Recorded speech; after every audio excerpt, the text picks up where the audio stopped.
उस्मान तारिक के एक्शन पर बहस खत्म, भारतीय अंपायर ने भी क्लीन चिट दे दी।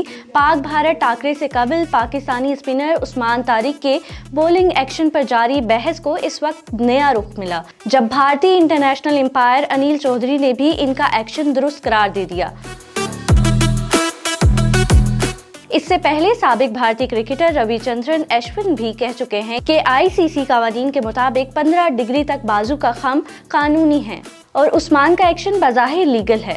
अनिल चौधरी का कहना है कि उस्मान तारिक हर गेंद एक ही रूटीन एक्शन से कराते हैं, इसलिए कोई मसला नहीं होगा। अलबत्ता अगर वो अपने मामूल के एक्शन से हटकर बॉलिंग करेंगे तो एम्पायर्स नोटिस ले सकते हैं। उन्होंने वाज़ेह किया कि अगर बैटर बिला वजह एतराज़ करे तो एम्पायर इसे वक्त ज़ाया करने पर वार्निंग भी दे सकते हैं।